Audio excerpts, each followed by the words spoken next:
Tunnels. Through a tunnel. Used by El Chapo. Tunnel King. The master of tunnels. El rey de los túneles. Prince of tunnels. It's a magnificent feat of architecture and engineering.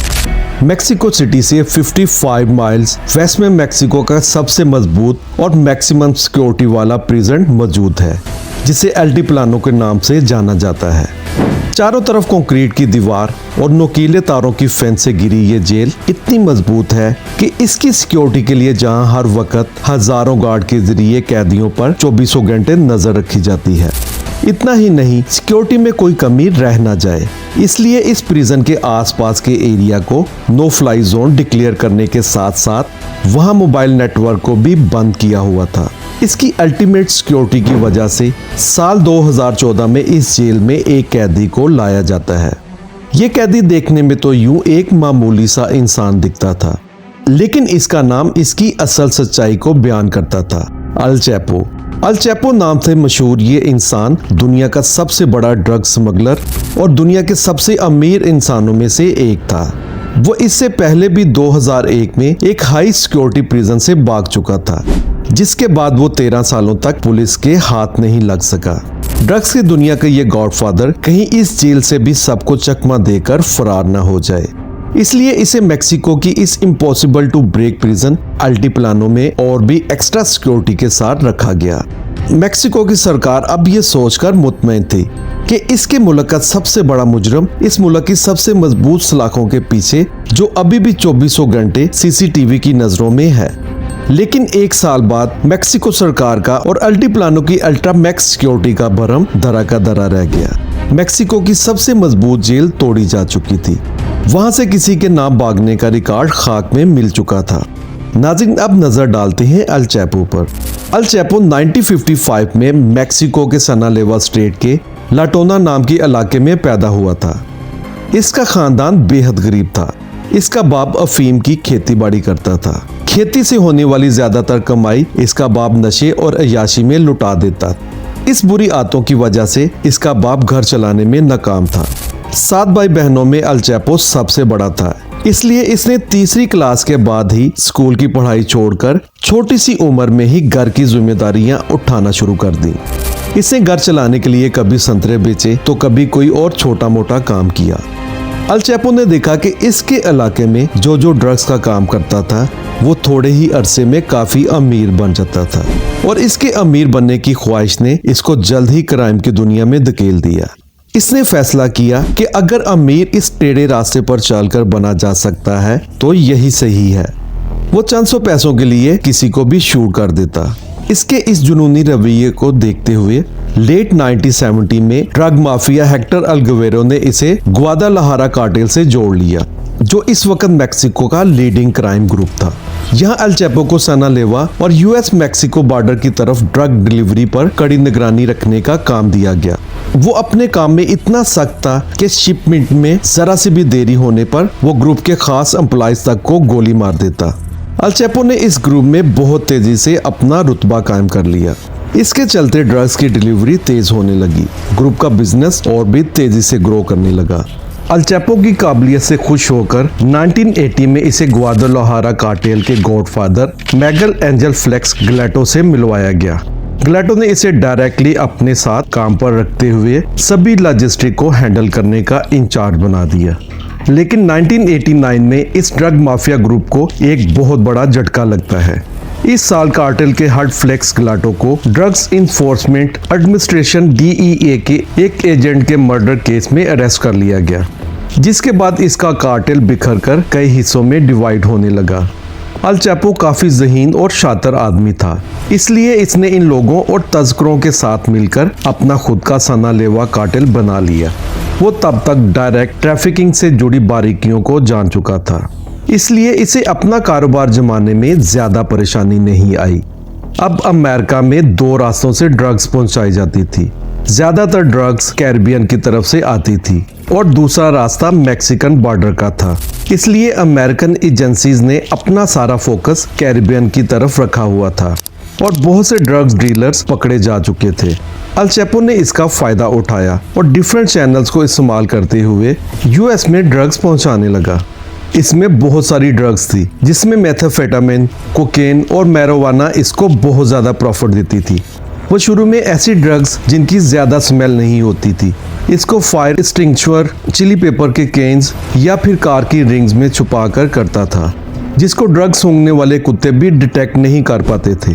लेकिन मसला ये था कि cocaine के अलावा दूसरी drugs इस तरीके से स्मगल नहीं हो सकती, इसलिए इसने एक ऐसा तरीका अख्तियार किया जो इसकी पहचान बन गया। Tunnels.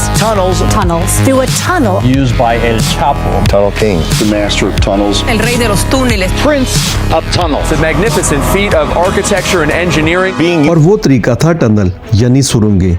वो लाखों डॉलर इन्वेस्ट करके एक्सपर्ट हायर करता और जमीन के नीचे ऐसी टनल बनाता जिसमें बिजली का पूरा सिस्टम होता, और इन टनल्स के जरिए वो यूएसए में ड्रग्स स्मगल करने लगा। 1990 में फेडरल बोर्ड ऑफ इन्वेस्टिगेशन के ऑफिसर्स तब हैरान रह गए जब इनको एल चैपो की पहली टनल मिली। वो टनल 300 फीट लंबी और इसमें बिजली का मुकम्मल बंदोबस्त मौजूद था। टनल एक घर के अंदर निकलती थी जो एल चैपो का सेफ हाउस हुआ करता था, और इमरजेंसी की सूरत में वो इस टनल के जरिए भाग सकता था। एल चैपो को इस धंधे के सारे रूल्स मालूम थे, इसलिए लाखों कोशिश करने के बावजूद भी वो पकड़ में नहीं आता था। नवंबर 2010 में ओटे मेसा में एक और टनल मिली जिसमें ऐसी ही फैसिलिटीज मौजूद थी, लेकिन इसके अलावा जमीन पर रेल सिस्टम मौजूद था जिससे कंस्ट्रक्शन के दौरान मलबा और बाद में ड्रग्स ट्रांसपोर्ट की जाती थी। 2012 में टिजुआना, 2013 में फिर से ओटे मेसा में और भी टनल्स मिली। इसकी कमाल महारत देखते हुए इसे किंग ऑफ टनल कहा जाने लगा। वो अपनी टनल्स इस कदर गहरी बनाता कि ग्राउंड पेनिट्रेटिंग रडार मशीन भी इसको डिटेक्ट नहीं कर पाती थी, और वो टनल की एंट्रेंस को चालाकी से छुपाया करता था, जैसा कि वो बाथरूम टब या टॉयलेट के नीचे। टनल बनाने से पहले वो जगह को बहुत ध्यान से चूज करता था। इसने ज्यादातर स्मगलिंग यूएसए मैक्सिको बॉर्डर पर मौजूद कैलिफोर्निया के शहर ओटे मेसा से करने का इरादा बनाया। इसने ओटे मेसा और टिजुआना को इस बिना पर चूज किया था। पहला ये कि ओटे मेसा के साथ दो मेजर ट्रांसपोर्ट हब थे जहां पर फैक्ट्रीज और ट्रैफिक का शोर ज्यादा था, इसलिए यहाँ टनल खोदना ज्यादा आसान था क्योंकि खुदाई का शोर फैक्ट्रीज के शोर में छुप जाता था। यानी हर लिहाज से यह शहर एल चैपो की टनल्स के लिए बेहतर था। 9 जून 1993 को मैक्सिकन अथॉरिटीज ने फाइनली एल चैपो को पकड़ लिया और इसे 20 साल कैद की सजा सुनाकर जेल में डाल दिया। लेकिन ये जेल भी इसके लिए इसका ऑफिस बना रहा। ये गार्ड्स और स्टाफ को रिश्वत देकर अपने लिए हर एक सहूलत हासिल कर लेता और अपनी बिजनेस मीटिंग भी अरेंज करवा लेता था ताकि इसका काम चलता रहे। सुप्रीम कोर्ट ऑफ मैक्सिको ने एक फैसला किया जिसके बाद यूनाइटेड स्टेट और मैक्सिको के दरमियान कैदियों के तबादले का प्रोसेस इजी हो गया। एल चैपो जानता था कि यूएसए में ड्रग स्मगलिंग की वजह से यूएस की हुकूमत हर सूरत इसको अपने पास बुला लेगी और फिर वहां से निकलना इसके लिए आसान नहीं होगा। इसलिए एल चैपो ने मैक्सिको की जेल से भागने का मंसूबा बनाया। इसने जेल गार्ड्स को $25 लाख की रिश्वत दी और लॉन्ड्री बास्केट में बैठकर जेल से भाग गया। अगले 13 सालों तक इसने फिर से अपनी टनल्स, ड्रग्स ट्रेड और दूसरे क्राइम्स की वजह से बगैर पकड़े यूएसए और मैक्सिको की सरकार के नाक में दम किया हुआ था। लेकिन 13 सालों की मेहनत के बाद मैक्सिकन एजेंसीज ने इसकी एग्जैक्ट लोकेशन पर रेड कर दी। अब की बार भी इसने अपने भागने का बंदोबस्त कर रखा था। वो बाथरूम में बाथ टब के नीचे एक सीक्रेट टनल में घुस गया, लेकिन अथॉरिटीज ने इसको ज्यादा दूर नहीं जाने दिया और फाइनली वो एक बार फिर से पकड़ा गया। अब इसे मैक्सिको की सबसे महफूज जेल अल्टीप्लानो मैक्सिमम सिक्योरिटी प्रिजन में भेज दिया गया और इस पर खुसूसी नजर रखी जाने लगी। लेकिन सिर्फ 1 साल के बाद 11 जुलाई 2015 में जब वो अपने सेल में टहल रहा था तो रात को 8:50 पे इसको आखिरी बार शावर एरिया के पास देखा गया। इसके सेल में सिर्फ शावर एरिया ही था जो कैमरे की आंख से छुपा हुआ था। करीब आधे घंटे के बाद जब वो कैमरे पर नहीं देखा गया तो सेल का मुआयना करने के लिए लॉकअप खोला गया। जब तक गार्ड अंदर गए तब तक एल चैपो जा चुका था। इसने बड़ी चालाकी से शावर एरिया के गटर के नीचे एक बड़ी टनल खुदवाई जो नीचे एक बड़ी टनल के साथ मिली हुई थी। ये टनल 1.5 किलोमीटर दूर एक करीबी कंस्ट्रक्शन साइट तक खुलती थी। जमीन से 33 फीट नीचे और 5 फुट 7 इंच चौड़ी ये टनल इतनी बड़ी थी कि इसमें आसानी से इंसान गुजर सकता था। लेकिन इस बार इसकी आज़ादी ज़्यादा देर तक की ना थी और 2016 को लॉस मोचिस में मैक्सिकन फोर्सेस ने इसके घर पर फिर से हमला किया और वो एक बार फिर से पकड़ा गया। इस बार अमेरिकन सरकार ज्यादा रिस्क नहीं लेना चाहती थी, इसलिए 2017 में अल चैपो को मैक्सिकन सरकार ने यूएसए के हवाले कर दिया। पकड़े जाने के कुछ वक्त बाद 2017 में अल चैपो को अमेरिका ले जाया गया। जिस अमेरिका के हाथों पकड़े जाने से अल चैपो घबराता था, वो अब इसी के कब्जे में था। इस पर न्यूयॉर्क फेडरल डिस्ट्रिक्ट कोर्ट ने 2019 में अल चैपो को drug trafficking, money laundering 10 criminal cases में मुजरिम करार दिया। कोर्ट ने इसे उम्र भर की सजा सुनाते हुए $12 बिलियन का जुर्माना भरने का हुक्म दिया।